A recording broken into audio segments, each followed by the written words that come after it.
Russia Ukraine യുദ്ധത്തിൽ serious escalation കഴിഞ്ഞ 10 ദിവസമായി തുടരുന്നത് നമുക്ക് കാണാൻ സാധിക്കും. പെട്ടെന്ന് Su-57 കീവിൽ ഒരു സ്ട്രൈക്ക് നടത്തും. അതിനുശേഷം പെട്ടെന്ന് ഒരു MiG-29 ഏരിയൽ കോമ്പാക്റ്റിൽ Su-57 ഡൌൺ ചെയ്യുക. ഇങ്ങനെ റഷ്യ ഒരു ഭാഗത്ത് അവരുടെ വിമാനങ്ങളുടെ കഴിവ് പുറം ലോകത്തിന് കാണിച്ചുകൊണ്ടിരിക്കുന്ന അതേസമയം മറ്റൊരു ഭാഗത്ത് ഉക്രൈൻ ബ്രയാൻസ് മേഖലയിൽ ATACMS ഫയർ ചെയ്യുന്നു. വീണ്ടും റഷ്യയുടെ ഏഞ്ചൽസ് എയർബേസ് പ്രദേശങ്ങളിൽ മിലിറ്ററി ഇൻസ്റ്റാളേഷൻസ് നേരെ അവരുടെ ഡ്രോൺ ആക്രമണങ്ങൾ നടത്തുക. ഇങ്ങനെ ഇവരും ഒരു ഭാഗത്ത് എസ്കലേഷൻസ് വർദ്ധിപ്പിച്ചുകൊണ്ടിരിക്കുകയാണ്. ഇന്നലെ ഒറ്റ ദിവസത്തിൽ മാത്രം ഉക്രൈൻ റഷ്യയ്ക്കുള്ളിൽ 200-ലധികം ഡ്രോൺസും 10-ലധികം സ്റ്റോം ഷാഡോ കൂടാതെ ATACMS മിസൈൽസും ഒരുമിച്ച് അയച്ചു. മാത്രമല്ല ഇതിന് മറുപടി നൽകുന്ന രീതിയിൽ റഷ്യ വെറും 50 മിനിറ്റിനുള്ളിൽ 40 മിസൈൽസ് ഉക്രൈനുള്ളിൽ വിക്ഷേപിച്ചു. ഇതിന്റെ ഫലം എന്താണെന്ന് അറിയണ്ടേ? ഉക്രൈന്റെ 85% പ്രദേശങ്ങളിലും ഇപ്പോൾ പവർ ഷട്ട് ഡൌൺ സംഭവിച്ചിട്ടുണ്ട്. ഇവയെല്ലാം ഈ വീഡിയോയിലൂടെ വിശദമായി അറിയാം.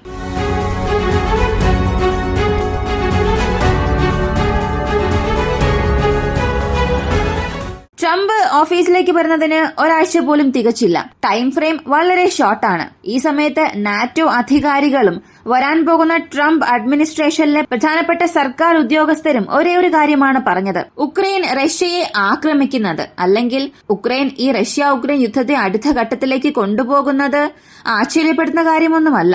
ബൈഡൻ അഡ്മിനിസ്ട്രേഷനിൽ നിന്നും ട്രംപ് അഡ്മിനിസ്ട്രേഷനിലേക്ക് ഈ ഒരു പവർ ട്രാൻസ്ഫർ ആകുന്ന സമയം അധികാര മാറ്റം സംഭവിക്കുമ്പോൾ തങ്ങൾക്ക് യാതൊരു പ്രശ്നവും വരാൻ പാടില്ല എന്നുള്ളതിൽ ഉക്രൈൻ വളരെയേറെ ശ്രദ്ധിക്കുന്നുണ്ട്. ഇപ്പോ സമാധാനം ഒരൽപ്പം ഉള്ളതുപോലെ തോന്നിയേക്കാം. എന്നാൽ ട്രംപ് ഭരണത്തിൽ വന്നതിന് ശേഷം ഉക്രൈന് പോകാൻ പോകുന്ന സഹായം തീർച്ചയായും കുറയാൻ പോവുകയാണ്.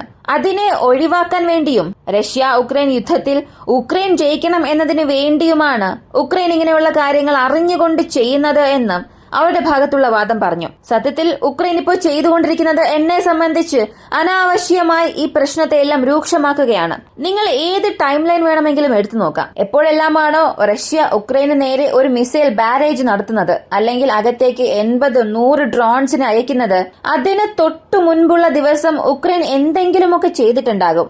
ഒന്നുകിൽ റഷ്യൻ പൊസിഷൻസിൽ ആക്രമിക്കും, അല്ലെങ്കിൽ റഷ്യയുടെ പ്രധാനപ്പെട്ട ഓയിൽ ഫെസിലിറ്റീസിനെ ആക്രമിച്ചിട്ടുണ്ടാകും, അല്ലെങ്കിൽ റഷ്യയുടെ ഗ്യാസ് പ്ലാന്റ്സ്. ഇങ്ങനെ എന്തെങ്കിലുമൊക്കെ ചെയ്യുമ്പോഴാണ് അതിന് റിട്ടാലിയേഷൻ ചെയ്യാനായി റഷ്യയും സ്ട്രൈക്ക് നടത്തുന്നത്. പക്ഷേ പിന്നീട് വാർത്തയെല്ലാം എങ്ങനെ വരും എന്നറിയണ്ടേ? ഉക്രൈൻ ചെയ്തത് പുറത്താരും സംസാരിക്കില്ല. ഉക്രൈൻ ചെയ്തതിനെ കുറിച്ച് അധികം ആരും ഒന്നും പറയുകയുമില്ല. റഷ്യ അവിടെ അഗ്രഷൻ കാണിക്കുകയാണ്. റഷ്യയുടെ ഏരിയൽ അറ്റാക്സ് ഉക്രൈനെ തകർക്കുന്ന രീതിയിൽ പോവുകയാണ്. ഇങ്ങനെയൊക്കെയാണ് വാർത്തകൾ പുറത്തു വരുന്നത്. എന്നാൽ അതിനു മുൻപ് ഉക്രൈൻ എന്ത് ചെയ്തു? അതൊന്നും ആരും ശ്രദ്ധിക്കാറേയില്ല. റഷ്യയുടെ മിലിറ്ററി ഇൻസ്റ്റാളേഷൻസിനെ ആക്രമിക്കാതിരുന്നുവെന്നുണ്ടെങ്കിൽ ഇതുപോലൊരു സീരിയസ് എസ്കലേഷൻ സംഭവിച്ചിരിക്കില്ല. എന്നാൽ ഇത്തവണ സംഭവിച്ചിരിക്കുന്നത് ഉക്രൈൻ ചെയ്തതിൽ വെച്ച് ഇതുവരെയും കഴിഞ്ഞ 3 വർഷത്തിൽ ഇല്ലാത്തത്ര പുതിയ ഹൈ പീക്കായി മാറിയിട്ടുണ്ട്. 200 ഡ്രോൺസിനെ ബ്രയാൻസ് മേഖലയിലും കൂടാതെ ഏഞ്ചൽസ് എയർബേസിലും അയച്ചു. അവിടെ ഈ ന്യൂക്ലിയർ വെപ്പൺസും ഉണ്ട്. റഷ്യയുടെ TU സീരീസിലുള്ള എല്ലാ ബോംബേഴ്സും അവിടെയുണ്ട്. ഉക്രൈൻ ഫ്രണ്ട് ലൈനിൽ നിന്നും പല 100 മൈൽ ദൂരത്തിലുള്ള ഒരു പ്രദേശമാണ് ഇവ. ഒരു എക്സ്റ്റൻഡഡ് റേഞ്ച് പറയുകയാണെങ്കിൽ 1800 കിലോമീറ്റർ ദൂരത്തിലുള്ള പ്രദേശത്തെ പോലും ഇന്നലെ ഉക്രൈൻ ഡ്രോൺ ആക്രമണത്തിൽ ടാർഗറ്റായി വെച്ചിട്ടുണ്ട്. ഇങ്ങനെ റഷ്യയ്ക്കുള്ളിൽ ഉക്രൈൻ 1000 കിലോമീറ്ററും കഴിഞ്ഞ് ഒരു ആക്രമണം നടത്തുക എന്നുള്ളത് ആദ്യത്തെ കാര്യമൊന്നുമല്ല. ഉക്രൈനിയൻ മെയ്ഡ് ഡ്രോൺസ് ഉപയോഗിച്ച് ഇതിനു മുൻപും ആക്രമിച്ചിട്ടുണ്ട്. ഖസാൻ പ്രൊവിൻസിൽ നടന്ന ഏരിയൽ അറ്റാക്സും ഈ ഒരു കാറ്റഗറിക്ക് കീഴിൽ വരും. എന്നാൽ ഇത്തവണ 200 ഡ്രോൺസിനെ ഒറ്റ സമയത്ത് അകത്തേക്ക് അയച്ചിട്ടുണ്ട്. റഷ്യ ഇതുവരെയും കാണാത്ത ഒരു സംഭവം തന്നെയാണ് ഇത്. ഇതിൽ കാര്യമായ നാശനഷ്ടങ്ങൾ ബ്രയാൻസ് മേഖല ഒഴികെ മറ്റു പ്രദേശങ്ങളിൽ ഒന്നും ഇല്ല. പക്ഷേ പ്രധാനപ്പെട്ട സ്ഥലങ്ങളിൽ ഏഞ്ചൽസ് എയർബേസിൽ ഓയിൽ സ്റ്റോർ ചെയ്തു വെച്ചിരിക്കുന്ന ഫെസിലിറ്റി, അവിടെ ഒരു തീപിടുത്തം ഉണ്ടായിട്ടുണ്ട്. അതുപോലെ ബ്രയാൻസ് മേഖലയിലെ ഈ കെമിക്കൽ ഫാക്ടറിയെ ഇതിനു മുൻപും ആക്രമിച്ചിട്ടുണ്ട്. അതേ കോംപ്ലക്സിൽ വീണ്ടും ആക്രമണം നടത്തി. അപ്പോ ഈ 2 മേഖലകളിലും ഗണ്യമായ നാശം അവിടെ സംഭവിച്ചിട്ടുണ്ട്. ഇതിൽ 6 ATACMS മിസൈൽസും 4 സ്റ്റോം ഷാഡോ ക്രൂയിസ് മിസൈൽസും UK സ്റ്റോം ഷാഡോ ക്രൂയിസ് മിസൈൽസും റഷ്യ ന്യൂട്രലൈസ് ചെയ്തു എന്നുള്ള വാർത്തയും പുറത്തുവിട്ടു. ഇവിടെ ഉക്രൈന് ATACMSന്റെ സ്റ്റോക്ക് വളരെ കുറവാണ്. ഉക്രൈന് റീചാർജ് ചെയ്യാനോ അല്ലെങ്കിൽ വീണ്ടും സ്റ്റോക്ക് ബൈൽസ് ഇൻക്രീസ് ചെയ്യാനോ അമേരിക്കയുടെ പക്കൽ നിന്നും പുറത്തറിയുന്നത് പോലുള്ള യാതൊരു സഹായവും വന്നിട്ടില്ല.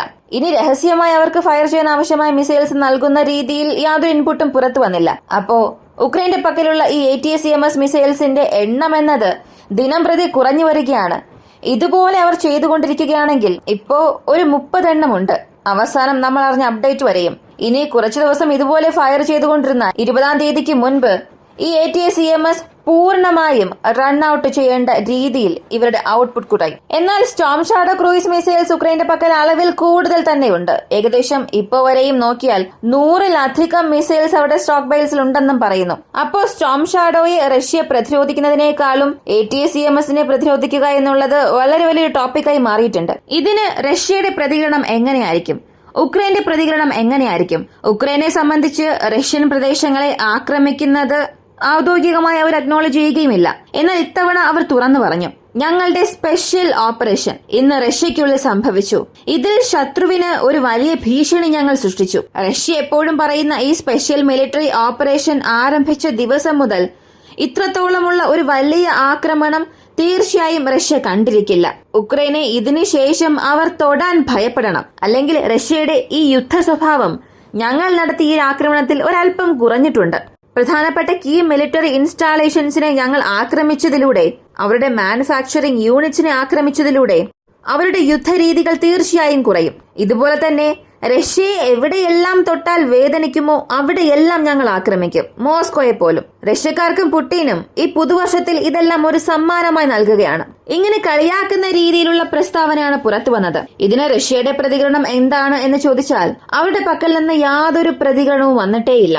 റഷ്യയുടെ സെർഗിയോ ഒരു പത്രസമ്മേളനത്തിൽ പറഞ്ഞത്, ഉക്രൈൻ എന്ത് ചെയ്താലും ഉക്രൈൻ റഷ്യയെ എങ്ങനെയെല്ലാം ആക്രമിക്കണം, ഏതെല്ലാം രീതിയിൽ കൗണ്ടർ ചെയ്യണമെന്ന് ചിന്തിച്ച് പദ്ധതിയിട്ടാലും അവർ ഒരു വഴിയെ നൽകിയാൽ ഞങ്ങളത് മൾട്ടിപ്പിൾ വേസിലൂടെ തിരികെ നൽകും. ഒരു തവണ അവരൊരു ആക്രമണം നടത്തിയാൽ ഇങ്ങനെയൊന്നും ചെയ്യേണ്ടിയിരുന്നില്ല എന്നുവരെ അവരെ കൊണ്ട് തോന്നിപ്പിക്കും. പക്ഷേ ഉക്രൈൻ അത് മനസ്സിലാക്കുന്നില്ല.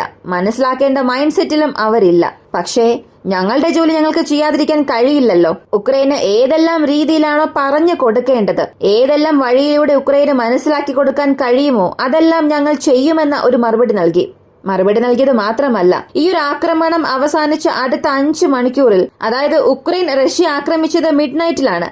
അടുത്ത ദിവസം രാവിലെ 8 മണിയോടുകൂടി ഉക്രൈന്റെ മുഴുവൻ ഭൂപ്രദേശത്തിലും ഒരു എയർ റെയ്ഡ് അലാറം മുഴങ്ങുന്നു. പൊതുവെ ഇങ്ങനെയുള്ള ഒരു അലാറം എല്ലാം ഉക്രൈനിൽ സംഭവിക്കുന്നത് MiG-31 അല്ലെങ്കിൽ റഷ്യയുടെ TU സീരീസിലുള്ള ബോംബേഴ്സ്, Tu-22 ബോംബേഴ്സ് ഒക്കെ ടേക്ക് ഓഫ് ആകുന്ന സമയത്താണ് ഉക്രൈനിൽ ഇങ്ങനൊരു അലാറം മുഴങ്ങുന്നത്. ഉക്രൈന്റെ സമ്പൂർണ്ണ ഭൂപ്രദേശത്തും ഒരു മുന്നറിയിപ്പ് നൽകും. ഇത്തവണ സമാനമായ ഒരു മുന്നറിയിപ്പ് നൽകുന്നു. ഇത് സെൻട്രൽ ഉക്രൈൻ എന്നതിനപ്പുറം വെസ്റ്റേൺ സൈഡിലുള്ള ലിവീവ് പോലുള്ള പ്രദേശങ്ങളിലും റഷ്യയുടെ 40-ലധികം ക്രൂയിസ് മിസൈൽസ് ഉപയോഗിച്ച് റഷ്യ ആക്രമിച്ചു. എന്നാൽ സെലൻസ്കിയുടെ ഓഫീസിൽ നിന്നും വന്ന സ്റ്റേറ്റ്മെന്റിൽ പറഞ്ഞത്, ഞങ്ങൾ 40-ൽ 30 മിസൈൽസിനെ ഡൌൺ ചെയ്തു, ബാക്കിയുള്ള 10 മിസൈൽസ് മാത്രമാണ് അവിടെ ഒരു ഇമ്പാക്ട് സൃഷ്ടിച്ചത് എന്ന്. എന്നാൽ അത് സത്യമല്ല.